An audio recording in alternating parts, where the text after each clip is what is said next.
as a legend of hip hop, who do you like, Drake or Kendrick Lamar? Who do you give the stamp to?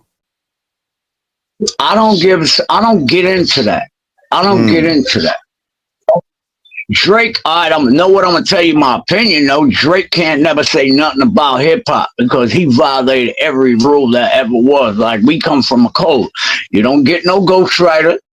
And that right there, and then when you want to sue somebody not to sing the song that's gonna crush you, that definitely takes your hip hop card. So Drake, go back up there with your yarmulke, do what you do. Your money is good, all that. You can't do what we do over here, son. They're not like us. They not like us. You know what I'm saying? You can't bust around at me and Lord Bust. Come on, move back, son. So I think you pretty much answered the question right there. Now, Kendrick is a lyrical beast. If you one that loves lyrics and you love, but you have to be really intelligent to listen to Kendrick. And most of these people, their mental ability doesn't pass this. And so the things that Kendrick says, there's no way for them to click it together. It's such a big puzzle for them. You dig what I'm saying? Kendrick runs deep. You got to be deep mentally. You know what I'm saying? You got to be mentally. It's so layered that, you know what I mean? You can't just catch everything one time. You got to listen to it a few times and then be like, oh, you know what I mean? Like, that motherfucker have you doing homework, just listening to his watching the Super Bowl show, all this type of Open the roof, too. Turn the fan on. My nephew here. Okay. All right, good. My nephew, the roof is open. Just open the roof and turn the blow-in fan. Yeah, the input fan. Don't blow the smoke out. Let the smoke stand. We're going to smoke this down. Now, what's your latest project? What's your latest project you working on as far as just something around something? I echo all of your views and sentiments. That is the future. Edutainment. The blueprint. Be yourself. Come on, all the way around. And big shout out to Kendrick Lamar. Yeah, on congratulations. As well. Congratulations. You're right about that in terms of the layers and all of that and what was actually being said. In a lot of ways, I thought he sacrificed himself at the in a way, because he now. Yeah, no, I mean it didn't matter really, but he the message sometimes get in the way of just rocking the party. And I suffer from that sometimes.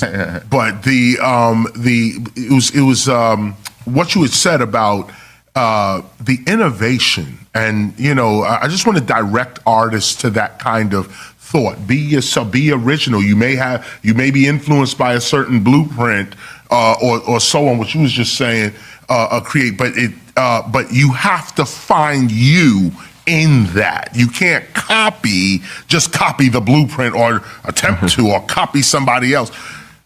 I hear across the table here, originality and authenticity is the future of hip hop. And what's scary is that you don't hear so much of that right now with but a handful of artists. But a handful.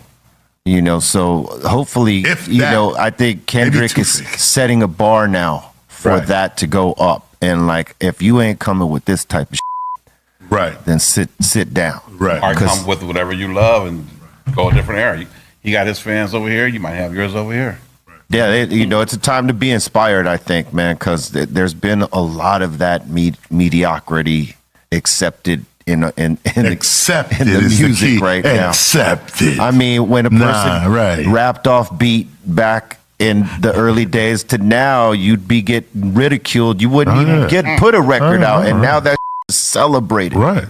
And we need to do better on beat you are, the more celebrated. Yeah, that is crazy to me. Yeah, that's what it is. So, but everything goes in cycles, and I think that we're going to do better. The generations, coming after us will eventually do better. I have faith in that. You said the key thing, and it was profound what you just said. You said when we were growing up, the elders, didn't like our music either. I mean, remember, this was all 3 more years. It's over, okay? And here we are today, looking at the youngin', same way. Saying the same. Y'all look crazy. But you said a key thing. We were right. Absolutely. So why not have faith in young people in that way as well? They might be right. In their world. In their world. Well, is now. Well, this is the thing. No, wait a minute. We were right in the world. Okay, like there was no algorithms back in the days in that sense. Okay, no, hip hop took the world. Our youngins might want to pay attention. We're all getting caught up in algorithms, you know, because you said something else about this one has 1 million fans, but you may have, if you just be yourself, you may have 1 million fans because you said something that everybody thought, and you know, we're all different. We're all different, and that's why when I saw the Super Bowl, people that didn't understand it, I'm like, well, maybe at that moment it wasn't for you, but for those that knew the purpose. It served me well. And I know my team now don't want to hear this. But man, I gotta say it. But I thought family business, New Orleans. I thought black people were with the NFL anyway. Bro, we pop off so much, bro, but we ain't supposed to be messing with them anyway. But because they gave one black person some money, and all of a sudden we back with the NFL, we ain't supposed to be watching that anyway. Since we talking about all this black power right now, all this black excellence. The beef between Kendrick Lamar and Drake has been one of the most notable in hip-hop, and it all started in 2013. The spark was lit when Kendrick Lamar dropped his explosive verse on Big Sean's song, Control. In the verse, Kendrick called out several rappers, including Drake, and declared himself the King of New York. Although he didn't directly diss Drake, the competitive nature of the verse, especially the claim for the throne, made waves in the rap world, as Kendrick was challenging his peers to step up their game. At first, Drake took a subtle approach. He responded in interviews, acknowledging Kendrick's talent but downplaying any personal animosity. However, the tension grew when Drake dropped Summer 16 in 2016, which featured lines that seemed to take indirect shots at Kendrick.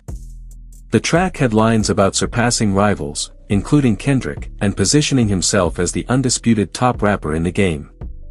Kendrick then took the gloves off with his track, The Heart Part 4, where he warned that rappers had until April to get their act together. The line was seen as a direct challenge to Drake, signaling that Kendrick was still hungry for the top spot. Unlike Drake, who often responds to beefs in a more lighthearted or indirect way, Kendrick's approach was to challenge his competitors to step up artistically. His response resonated more because it showed that he wasn't just in it for the fame, but for the culture.